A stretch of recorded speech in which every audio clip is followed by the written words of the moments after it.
So how did we get into this mess? Wow. That's a cosmic question. Many analysts think it started about 10,000 years ago, when humans began to engage in a new and fundamentally unsustainable style of food production. What we invented was something that I call totalitarian agriculture, which is predicated on the notion that it all belongs to us. We can kill off anything we don't want on the land, put a fence around the land, we can grow the food we want on the land, and nobody else can touch it. That slippery slope that we're on right now, we started walking on that 10,000 years ago. And it is because of an inherent problem in agriculture. Agriculture really depends on disturbance. There's no way you can do agriculture without doing that catastrophic damage. So it makes agriculture fundamentally unsustainable.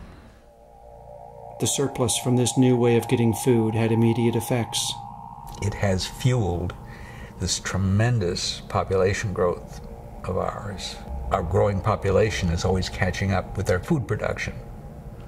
We have a food race on our hands. We grow more food and the population increases. So we grow more food. It's a race that can't be won. On top of that, totalitarian agriculture also consigned its practitioners to a life of hard work and poor health. As a species, we had food before us for all of our history, which is 200, 300,000 years. When you look at 10,000 years, it's relatively minor in that space. But we were hunter-gatherers. And so nature grew our food in its way as opposed to our way, which is agriculture. We didn't grow food, food grew. Yeah, it's hard for people to accept the fact that the more you base your society on agriculture, the harder you work.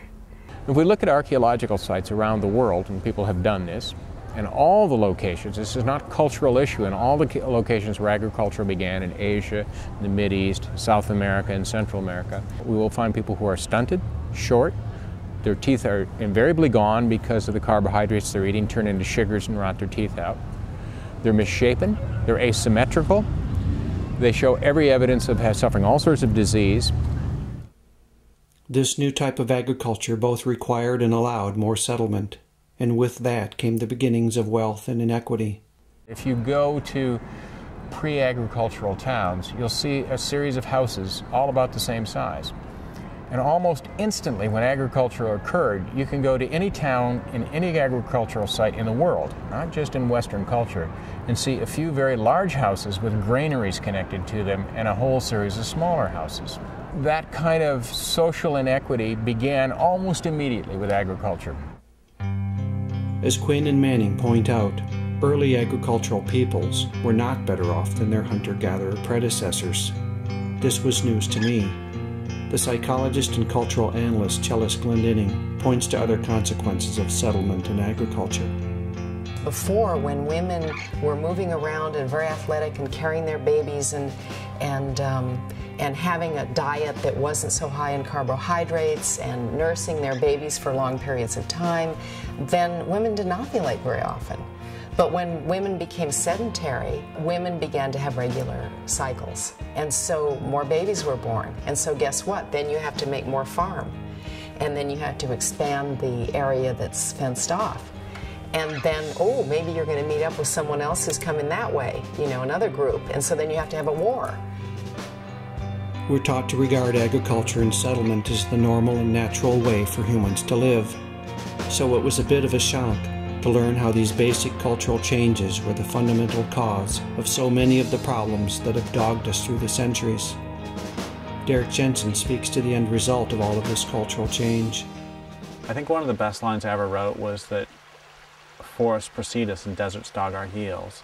When I think of, or when you think of the plains and hillsides of Iraq as the first thing that you normally think of, cedar forests so thick the sunlight never touches the ground. I think for most of us that's not the case, but the first written myth of this culture is Gilgamesh cutting down those forests to make cities. Cities, Settlements begat villages, which begat towns, which begat cities.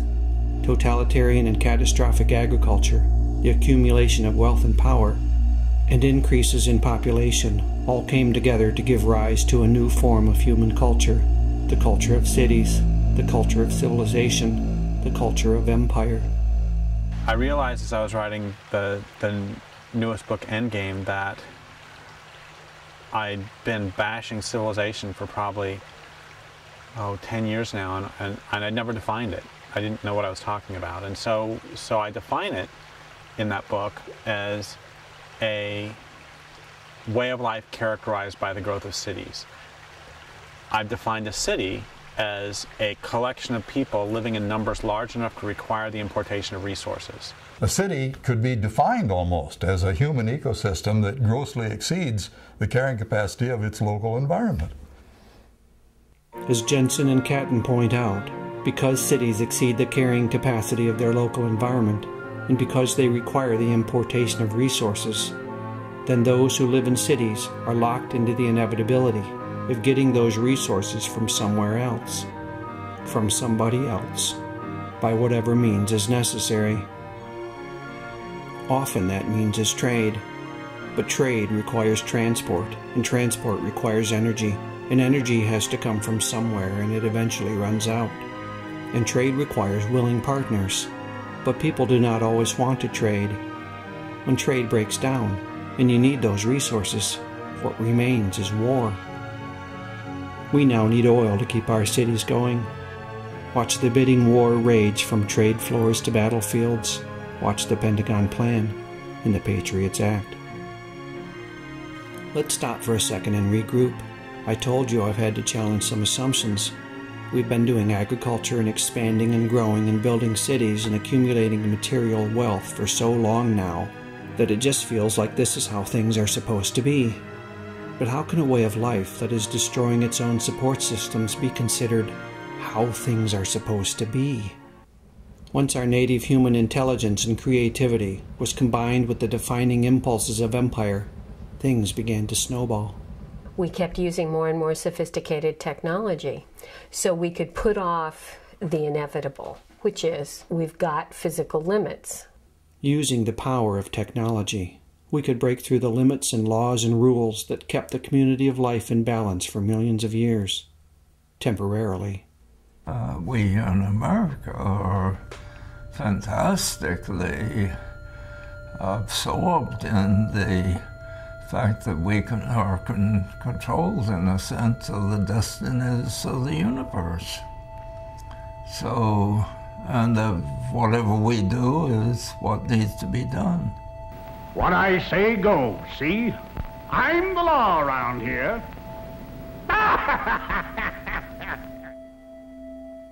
But the belief in the power to control has proceeded on some faulty assumptions about the limits of science.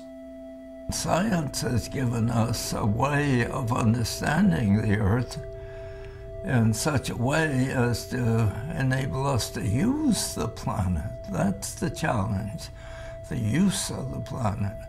And that's the fatal aspect of science, is that science gives us the power, but it doesn't explain how to use the power. I've been confused about technology. I've heard all my life that technologies themselves are neutral, that it all depends on how we use them, that they can be used for good or ill, depending on the wisdom and intelligence of the user.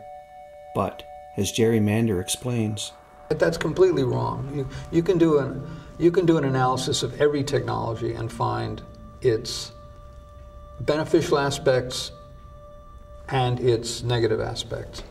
The idea that it's just about the way we use it is absurd, because these are built-in factors. As an example, the difference between nuclear and solar is more than in how we use them. Each technology has built-in characteristics that determine how they end up being used, and who uses them, and for what. Military scientists are not now working on a solar-powered warhead, and neither am I looking to put a nuclear water heater on my roof.